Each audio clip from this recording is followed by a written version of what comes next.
What's good? What's good, everybody? Welcome back to another episode of the Urban Platform Speaks. Make sure to like and subscribe as you come into the channel and check out the content.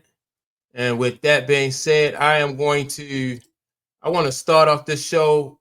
I want to talk about a video that Jason Whitlock just posted about Joy Taylor and Michelle Obama. Basically, he's basically throwing them under the bus, right? Blaming almost everything that's wrong with society basically on Michelle Obama and Joy Taylor and black women in general. So with that being said, I want to start now in his podcast. He start off mainly speaking about Joy Taylor. So that's where I'm gonna pick up the interview when he's talking about Joy Taylor. Sports. That Nushin Farji, the hairstylist, the single working Iranian woman, has some allegations in a 42-page lawsuit that are and were and they're amazing. They're sensational. They're amazing. They're titillating. They're explosive, and it speaks to a culture that Nushin says permeated Fox Sports. And she alleges, insinuates in her lawsuit that there's a bunch of other women that have similar complaints and perhaps will join her class action lawsuit. The allegations paint Rupert Murdoch in a bad light and Fox in a bad light. She tries to point to, like, there's a continuing pattern at Fox Sports that the things that Nushin is saying that Charlie Dixon or Skip Bayless or Joy Taylor were involved in, that this is kind of the what's expected in a Fox environment. She points to, hey, Jamie Horowitz, when he was running Fox Sports, had the same problem. Probably insinuates that, other high-profile people at Fox News have had the same problem. And so you look at this lawsuit and you say, wow, this is like a fantasy. This is this is everything the New York Times dreams about. This lawsuit speaks to the toxicity and the negative ramifications of the patriarchy. Look at these women and how they were exploited by these white men: Rupert Murdoch, Skip Bayless, Charlie Dixon. You have a lawsuit that says that Rupert Murdoch's company, and Rupert's in his 90s, white man, that his company has created an environment where a 70-year-old white man, Skip Bayless, worth millions of dollars, Rupert's a billionaire, Skip Bayless is a multimillionaire, and he's in his 70s, and an executive that's making high six figures, low seven figures, white man in his 40s, Charlie Dixon, that look at them just run wild. Look at the patriarchy, the white male patriarchy. This is the stuff the New York Times dreams about.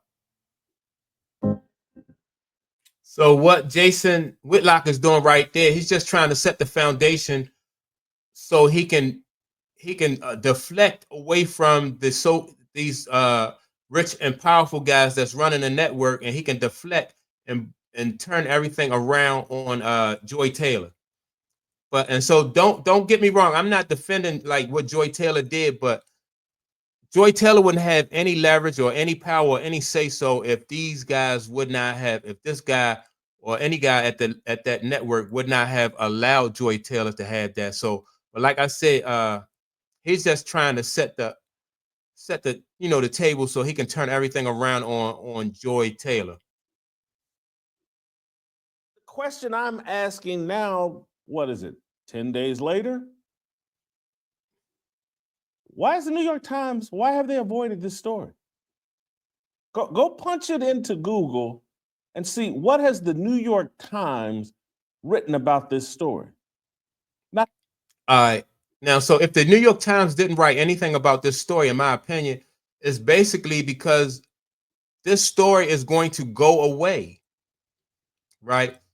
Rupert Murdoch, the guy who owns or owns Fox, is a very powerful man. So I'm pretty sure he probably had friends who work in at other networks and other publications, and so that's why I think, like I said, this story is going to go away. So if you are Charlie Dixon, if you are Skip Bayless and Rupert Murdoch, you don't have to make a statement because, and this is a civil charge. You don't have to make a statement because you know that they probably gonna cut a check, in my opinion, and this is going to go away. But in the meantime, I think that they're going to throw Joy Taylor and maybe the guy Emmanuel Acho. They're going to throw them under the bus. So, but let me get back to what Jason Whitlock is saying. Nothing. There's one article you'll find where some person that's an editor for The Athletic, which the New York Times owns, has written a piece about it. And it was written for The Athletic, and it was just basically aggregation of what had been written by others. No New York Times spin on it. No New York Times think pieces on it. It's an aggregated piece from some editor from The Athletic, and they've given it the white glove or I don't know, what do they call it, the white branding or something. I forget. They pretended like it's associated with the New York Times. But the New York Times has not dove into this story. I told you all last week that the Washington Post had reached out to me, Ben Strauss. I didn't return the calls. I have no interest in working with the Washington Post. I don't trust them. Ben Strauss has written false things about me. I have no trust in the Washington Post and corporate media.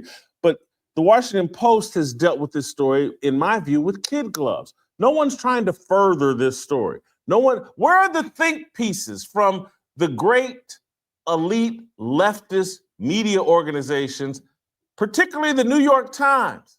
This is their fantasy. They hate Rupert Murdoch.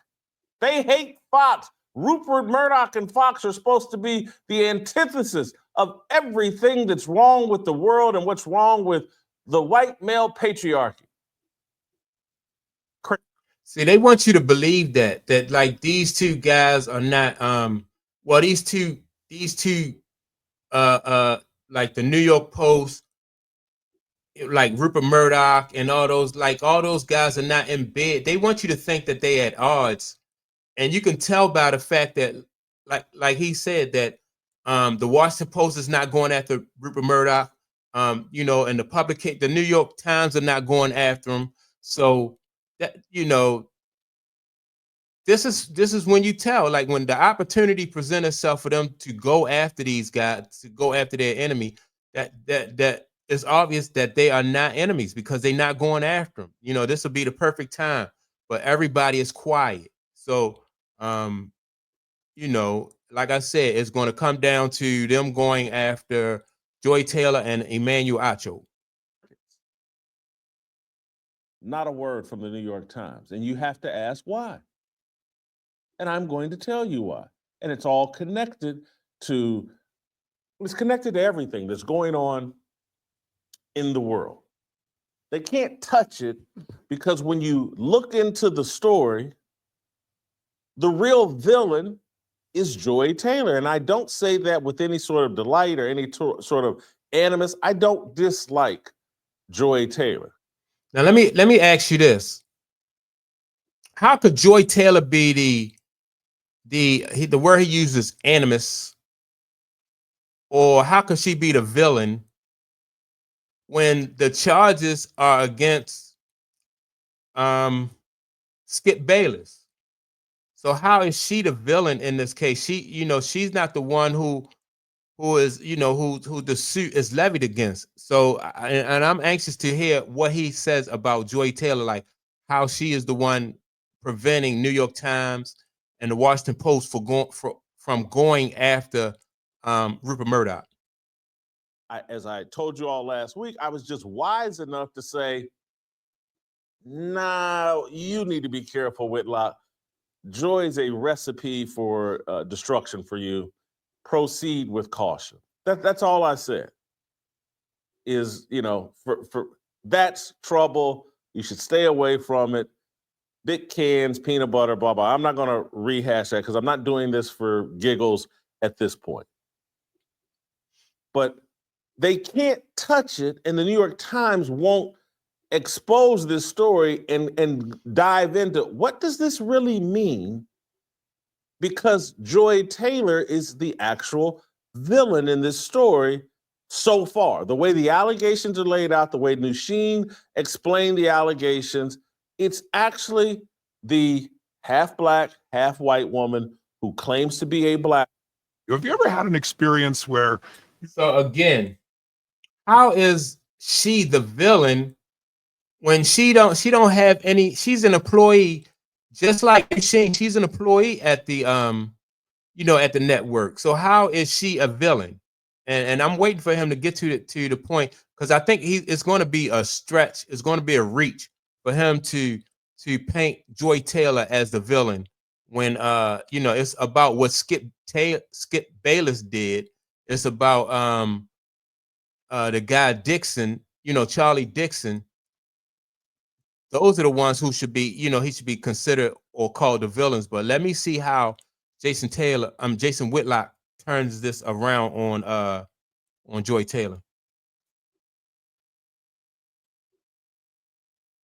And the New York Times and mainstream media, they don't allow black women to be the villains. They don't allow any accountability for black women. Black women are a new segment of the chosen ones and the chosen group and the perpetual victims that no one can question. Now, that's not true. Black women are, like that's not true, because they have so many negative stereotypes when it comes to black women in the workforce, black women in general. There's so many different negative stereotypes. And then when you think about it, anybody will tell you that like black women are the most unprotected part of our society. They're the most vulnerable, most unprotected. So where does he come up with the fact, or with that statement that black women are or put on a pedestal? That's why, I don't agree with Jason Whitlock right here. But let me play some more of this. They've been grafted into that chosen one family that's untouchable. Because if you criticize them, oh my God, it's an affront to God to criticize the black woman. You have so many different people on different platforms just criticizing black women and blaming stuff on black women. That's how you know what Jason Whitlock is saying is not true. Like I said, black women, they are like, their feet are being held to the fire more than any other woman. So, that's definitely not true what Jason Whitlock is saying right here. And everybody must devote their lives to the elevation of black women. That's the new religion that's been created in America in particular. And so the New York Times can't touch this story because Joy Taylor, if you read the allegations and has someone that has spent some time working at Fox Sports and knew everybody involved, I can't vouch for the veracity of everything that Nusheen said in her lawsuit. But what I can say is, yeah, that don't sound far-fetched. From what I saw, what I witnessed, what I experienced, that don't sound crazy. Now, I don't know if every fact is true. I don't know if things have been spun, out of control, out of context, but it don't sound crazy. And so the allegation that Joy Taylor planned and participated in having sex with Charlie Dixon or high up executive to attain power within Fox Sports, to move up the ladder and eventually get her own television show at Fox Sports, and that she planned on, according to Nusheen, that if things ever spun out of control, she would just say, "Hey, Charlie Dixon forced himself on me," and Okay, so all right, so that right there. All right, so if Joy Taylor planned on like doing that to Charlie Taylor, far as like saying that he forced himself, right? That definitely can't be condoned.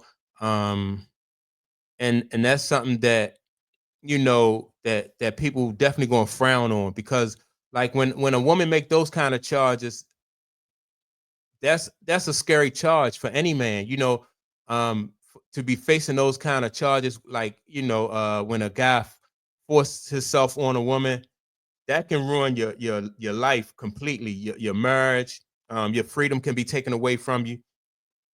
And so that that right there is like a guy's worst nightmare, for a woman to lie on him about that kind of situation. That's a worst, that's his worst nightmare. But still, no charge, you know what I mean? Like these charges, they just say that Joy Taylor just acted improperly. She may have made some statements that was wrong, but she's not charged in this. She might have been participated in a toxic environment, but still she's not charged. They if Nusheen had to charge Joy Taylor, she wouldn't have a case. She wouldn't, because Joy Taylor didn't do anything besides, not directly to her, but I'll continue with Jason Whitlock. That's what the allegations in the lawsuit said. And so when this lawsuit spun out, everybody was like, "Hey, Skip Bayless offered somebody 1.5 million for sex, and ha ha ha, let's focus in on that." And hey, there's an executive at Fox that was having sex with an employee and maybe having sex with other employees. And everybody, the expectation was that was going to be the story. Skip Bayless and Charlie Dixon. People that read the lawsuit said, no, Joy Taylor's the actual story, and we're going to focus all the attention on her. And corporate media, and the New York Times in particular, has said, no, you can't do that. That's a Black woman. She's part of the chosen people. She's a sacred cow. She didn't break the law, though. She may have spoke about breaking the law, but she didn't. You can't go to, you can't be charged for, I don't know. She didn't break the law. She may have spoke about doing something illegal, if that's true, what this lady is saying, but she didn't actually go through with it. She didn't do it. She may have been having a relationship with that guy. That's inappropriate, for somebody to sleep with somebody in order to get a higher position or a better position at a company. But she didn't break the law. So, there's no case against her. She's part of a toxic environment, but that's about it. She is someone, and this is where we're going to get deep, and people's feelings are going to get hurt, and people are going to run to social media and say that this is why I hate Jason Whitlock, and he's a sellout Uncle Tom Coon, blah, blah, blah. He hates Black women. I'm just going to keep it real. The Black woman. She is the sacred cow being used to destroy America. Period. End of story. And you will hear me saying this, and you'll think, oh, he's saying that with animus towards the Black woman. No, I'm not. I'm saying it as a way to call her into repentance, to call her into understanding how she's being used and manipulated. Now, if Joy Taylor is being used and manipulated, why don't he say who's using her and manipulating her, to bring down America? Like, who's doing it? He's not pointing that out. How the feminist mindset that has been given to her has been used to destroy her and America. It's been used to destroy her and the entire nuclear family structure. It's been given to her to create the chaos and dysfunction and divisiveness that we have in America. She's a useful idiot. She's a Trojan horse. She's been granted chosen one status, untouchable, no standards of behavior and conduct, can't be called into criticism, can't be held accountable for anything that she does. And so what does she do? I think Joy Taylor is going to she might lose her job. I think Emmanuel Ocho might lose his job. But I don't know. I'm thinking like, all right, so if they lose their job, then people will see that they're being scapegoated, and then people will want to know, public opinion, people will want to know, well, what's the punishment for Skip Bayless? What's the punishment for Charlie Dixon? What about Rupert Murdoch? So maybe all of them may get off scot with a smack on the wrist, or get away scot clean. Who knows? There are no standards, when there are no expectations, when she's been celebrated and exalted as if she's Jesus Christ, what does she do? She runs wild.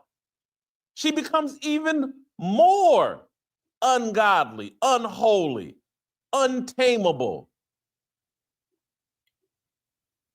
She becomes a Jezebel, or as kids like to call it today, a 304.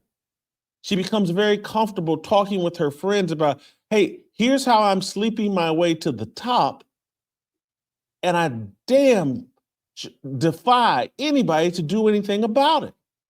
Because if they do, I'm going to play the victim. Because that's the strategy I've been taught. That's what feminism is. We're equals. But see, what you can do against, like, what you can do to counteract that, like, if she has that mindset where if she don't get what she want out of the deal, then she'll play the victim.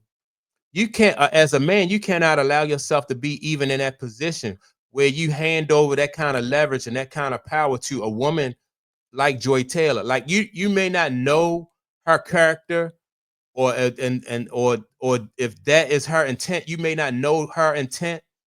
But if you don't put yourself in a position and hand her that kind of leverage, then it really don't matter. She can lie about it, but it's so much harder to prove that, because if she say that, you force yourself, like, when, where, if you kind of person who we got an open door policy. I'm not going to, if you're in my office, the door will always be open, or if the door is closed, there'll be other people around.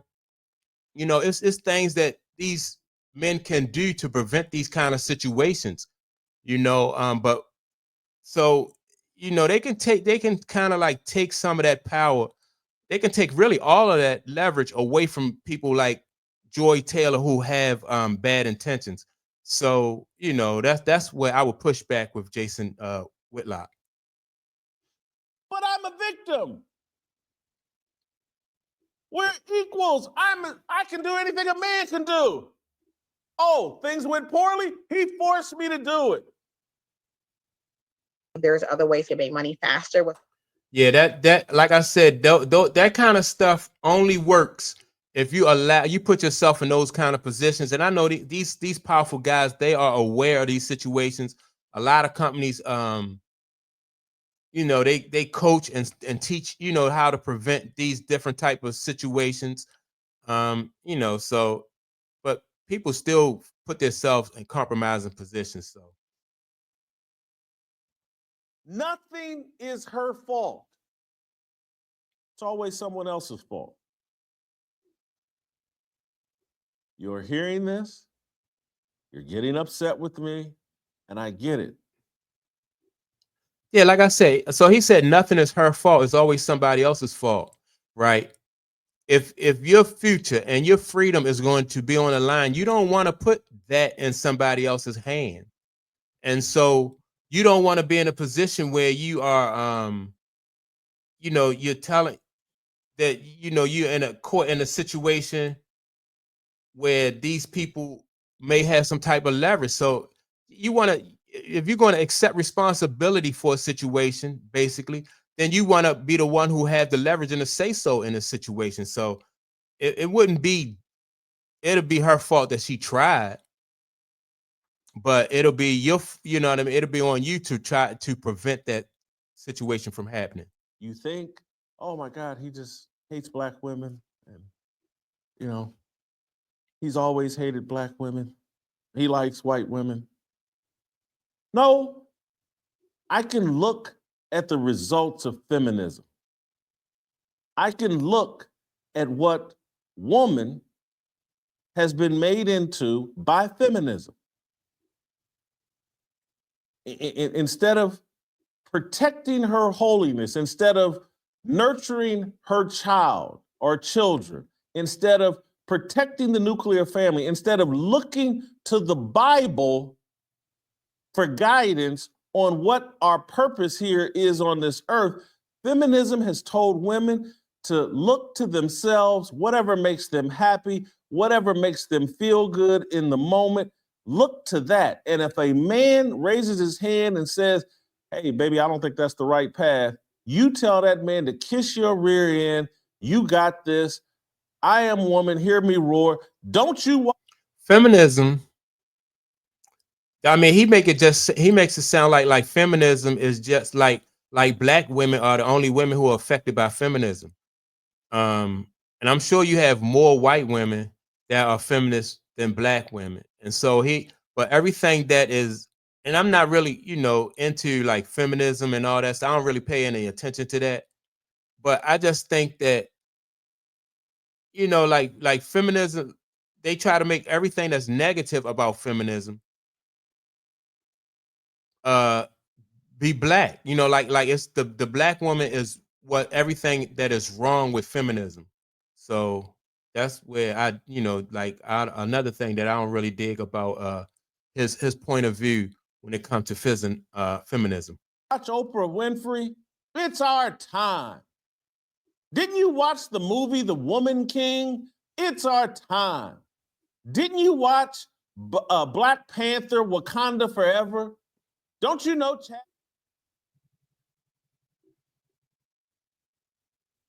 Chadwick Boseman died, and us black women, we got this. We shaved our heads and we're warriors, and we saved Wakanda forever. Don't you watch The Equalizer and Queen Latifah at 240 pounds and 50 years old? Don't you see her out here beating up men and saving the world? Every type of programming and propaganda that's fed to you through your phone, through your TV, through the movie screen, through podcast is telling the woman, it's your time. You got this. This is what the world needs, is for us to take over. These men have torn everything up. These men are idiots. It's our time. I think, in my opinion, Jason Whitlock is just, not only is he reaching with this point of view, but he's also pandering, right? And he's pandering to white men and just really blaming everything on black women, in my opinion. And someone like me says, well, hold up. What's a more matriarchal culture any place on the planet than the American Black experience at this time? We got matriarchy ruling everywhere, and women exalted everywhere, and women unquestioned everywhere. And yes, I know the media tells you, oh my God, the black woman is the most disrespected woman on the planet. No one wants to listen to the black woman. That's true. That's all we've been doing, is listening to the black woman. Look at your sons. They running around getting their hair done at beauty shops just like you. putting their hair up in buns, braiding their hair up to look like women, got pants hanging off their butt. So he using all negative stereotypes about the black community to justify or to make his point about you know, Joy Taylor and the Rupert Murdoch and the Skip Bayless situation, when none of this stuff don't even really connect. You know, none of this stuff connect at all. It's really a reach. And like I said, he's pandering and he reaching.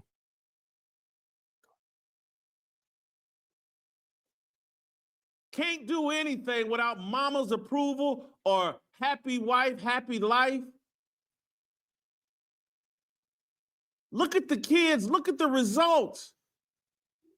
Can't read at a 6th grade level. Not those, for those of you that pretend that you're religious. If you look out and look at the statistics on black men, women, young people, and their marriage rate, that's an affront to God. He gave us marriage as a design to make us holy. And our kids, I'm raising my hand. We're rejecting marriage. So we're rejecting the pursuit of holiness. You've rejected the pursuit of holiness. No wonder your kids have rejected the pursuit of holiness. And all this, I guess, is Joy Taylor's. That's all. This is Joy Taylor's fault. So the Black American culture, and we're seeing it spread in white America and every place else. The rejection of marriage is the rejection of holiness. It's the rejection of righteousness. And we're creating more Joy Taylors. Joy Taylor is a beautiful young lady. If she had the right mindset, she'd be married somewhere with answering to some man, following some man who's following God. She might still also be on TV. Even if she was a single woman, she would still have respect for holiness, for some chastity, for some morality as it relates to sex. In the media, I'm not like a media person, but I do know, like in media, they have a saying that says consider the source, right? And so with Jason Whitlock, he's speaking about morality and he's speaking about marriage and he's speaking about relationships when he himself, and he'll tell you, he number one, he's not married. And he hang in clubs, and I don't know if he still do, but you could find pictures of him at strip clubs and stuff with the exotic dancers and stuff like that, and women who are almost naked and stuff like that. So it just to me it's just he looked like a hypocrite. And like I said, I keep saying he's pandering to a certain audience.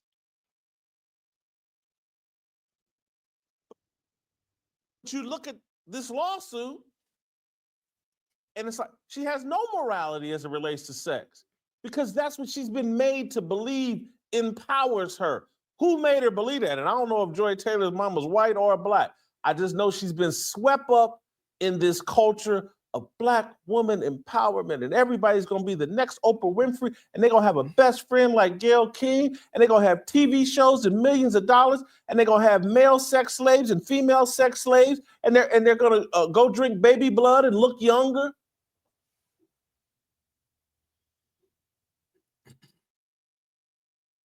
It's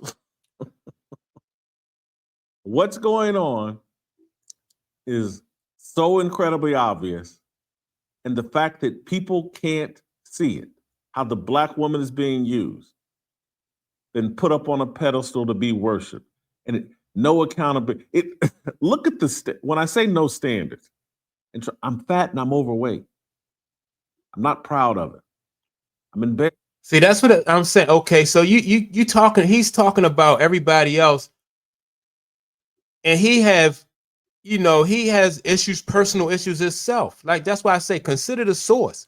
He had personal issues himself. So why do he get a pass? And I want to listen to this. I want, like, how can he give himself a pass? When everybody else, all these other people that he talking about, feminists and Joy Taylor, why don't they get the same pass that he's about to give himself? Embarrassed by it. So listen to what I just said. Not proud of it. I'm embarrassed by it. Would never promote it to anybody. Look at the black woman.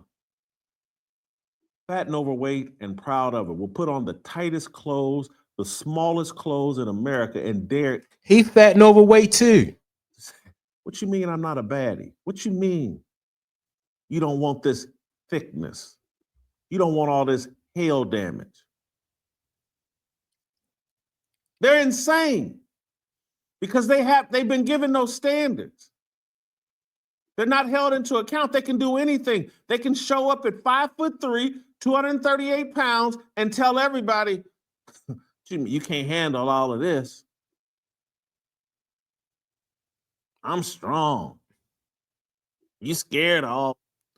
So what is his excuse for being fat and overweight? Why is it acceptable for him to be fat and overweight, and it's not acceptable for a female to be fat and overweight?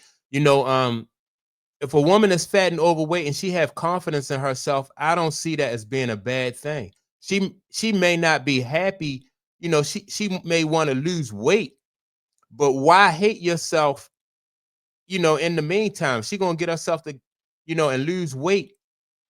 Why does she need to hate herself? Why does she need to think less of herself because she is overweight?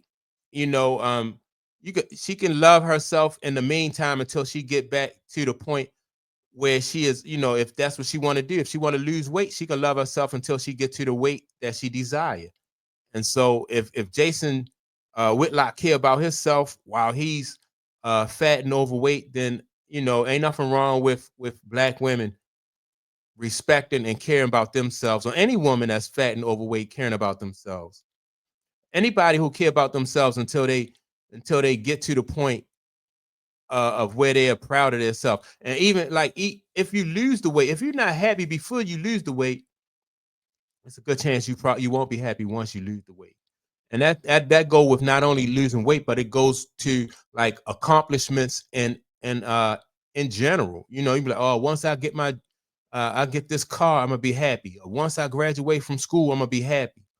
Once you got to be happy along the way. Well, this, it's insanity. It leads to death. It leads to destruction. It leads to just more and more delusion.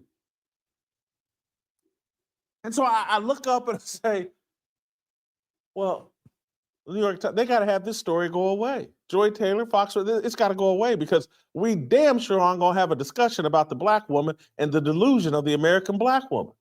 And we damn sure are not going to further this story because the next thing you know, Jason Whitlock or somebody else may be on their podcast talking about like, is someone using the black woman to promote destruction of America and the patriarchy? Is someone using the black woman to promote the kind of chaos and dysfunction that's running rampant in America? Because, if a white person had this discussion, we could call them racist. Whitlock or some of these other guys having this discussion. If a white person had this discussion, we would call them, like, we would just say, what you trying to do? You're trying to deflect, because the real issue here is the charges that the lady has brought against Skip Bayless. That's the real issue. We would just say that they trying to deflect and trying to make Joy Taylor Joy Taylor the scapegoat, or make her the patsy, or make her the face of everything that's wrong in this, when the charges are not against her. She like I said, and I'm not defending her. I'm not saying that what she was did or what she tried to do or was about to do was wrong. But I'm just saying that your Jason Whitlock is deflecting, which means that he could probably be working for Skip Bayless. He could be working for Charlie Dixon. He could be working for Rupert Murdoch. You know what I mean? Because he is just deflecting. He's blaming this whole situation on black women, and that's it's just not the case. We'll call them Uncle Toms and sellouts, but it's not as effective. And so they just want the conversation to go away, so they've ignored it, what this whole story represents. Let me get you to part 2 of what I'm talking about. There's a former First Lady, Michelle Obama, who they just announced yesterday or leaked out, or I don't know how it came out, but she ain't going to the inauguration on Monday. Michelle Obama. Now, just last week, Jimmy Carter, they had his funeral. She didn't go to that. There were 5 former presidents and 5 former first ladies that all went to Jimmy Carter's, 5 former presidents and 4 former first ladies that all went to Jimmy Carter's funeral. Michelle Obama didn't. People magazine wrote a story, I believe, yesterday about Michelle Obama and why she didn't attend. Well, hold on. Let me give you the context and the setup from this People magazine article. Shortly after Michelle Obama announced her plan to stay home during Donald Trump's inauguration, a source familiar with her thinking tells People that the former First Lady would not want to fake a smile for someone who she still considers a threat to American democracy. Then here's the quote from the source. There's no overstating her feelings about Trump. She's not one to plaster on a pleasant face and pretend for protocol's sake. Michelle doesn't do anything because it's expected or it's protocol or it's tradition. I want to read that last part again. Michelle doesn't do anything because it's expected or it's protocol or it's tradition. So Michelle Obama, this is her story. She's a former first lady. Michelle doesn't do anything because it's expected, it's protocol, or it's tradition. What's the job of first lady? What's the standard of behavior? Hey, they're going to do things that are expected, that are part of protocol, and are part of tradition. Let me just say this about before he continue, right? So if whether you agree with the decision that Michelle Obama made or not, I mean, it is what it is. But I don't think that her decision to not go to the funeral of Jimmy Carter, her decision to not attend the inauguration of Donald Trump as the president, I don't think that, in my opinion, I don't think it's a big deal. When it comes, sometimes people break protocol, they break tradition. You know, John McCain, when he passed away, before he passed away, he made it clear that he didn't want Donald Trump at his funeral. And so it's customary and it's protocol for, for somebody like John McCain who passed away, for him to be honored by whoever the current president, whoever the current leaders are. And if he felt that strongly about the fact that he didn't want Donald Trump to be there, then people respected his wishes, and and Donald Trump didn't go. So sometimes protocol and sometimes tradition, whether we like it or not, whether we feel like it's appropriate or not, sometimes it's, that it's broken. And so he's using that. Jason Whitlock is using that as an example of, again, like how black women are out of control, how black women are just, just trying to bring down the country, how black women are just trying to disrupt everything and just take over, which, again, anybody can tell that he is reaching. what's the concept of marriage and a lot of biblical principles? Hey, these are things that God has laid out for us that are expected. They're part of the protocol, and they're part of a long tradition, a tradition that he wants established that will lead you to holiness and prepare you for a life with him eternally.